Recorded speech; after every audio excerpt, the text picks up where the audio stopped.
আসসালামু আলাইকুম, সবাই কেমন আছেন? আশা করি আলহামদুলিল্লাহ সবাই ভালো আছেন।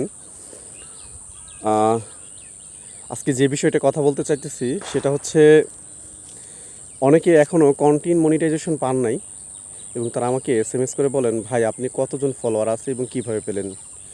অনেকে দেখা যায় 30,000, 25,000, 20,000, এমনকি 5,000 ফলোয়ারও অনেকে কন্টেন্ট মনিটাইজেশন পেয়ে গেছেন। অথচ অনেকে 30,000 ফলোয়ার যারা আছে তারাও পায়নি। দেখেন ভাই, একটা কথা কি, ফেসবুক চায় তার কাজ, যদি আপনি তার কাজটা সুন্দরভাবে করতে পারেন তাহলে অল্প সময়ের মধ্যে আপনাকে কন্টেন্ট মনিটাইজেশন দিয়ে দিবে।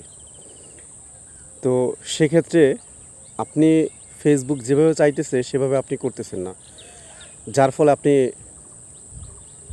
সেট আপটা পাইতেছেন না। এই তো সবে 2025 সাল থেকে কন্টেন্ট মনিটাইজেশন সেট আপটা দিয়েছে, কিন্তু আমি যখন আমার 3400 ফলোয়ার তখন আমি অ্যাডভান্স রিলস পাইছি। এখন কেন আমাকে দিল? কারণ হচ্ছে আমি ফেসবুকের যে গাইডলাইনগুলো আছে, কাজগুলো আছে, সেগুলো করি। তবে হ্যাঁ, ছোটোখাটো ভুল তো আমারই হবে, যেহেতু আমরা মানুষ, বা ফেসবুকের সকল রুলস অ্যান্ড রেগুলেশন আমরা বুঝি না। সেক্ষেত্রে আমাদের কিছু কিছু ভুল হয় এবং হচ্ছে আমাদের বড় যে ভাইয়েরা আছে তাদের কাছ থেকে সেগুলো শিখি আমরা। তবে হচ্ছে যারা এখনও কন্টেন্ট মনিটাইজেশন পান নাই তারা চিন্তিত হবেন না, কাজ করতে থাকেন, অবশ্যই আপনিও পাবেন। আর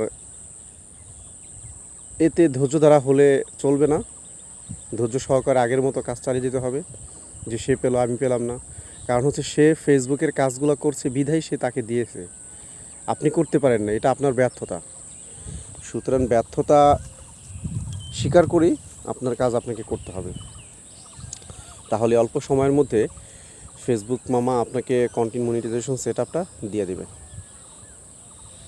তো যদি কারো কোনো প্রশ্ন থাকে অবশ্যই আমার ইনবক্সে বলবেন, কমেন্টে বলবেন। ভিডিওটা যদি ভালো লাগে থাকে তাহলে অবশ্যই লাইক, কমেন্ট অ্যান্ড শেয়ার করবেন। পাশে থাকবেন, পাশে আছি। ভালো থাকবেন সবাই। আসসালামু আলাইকুম।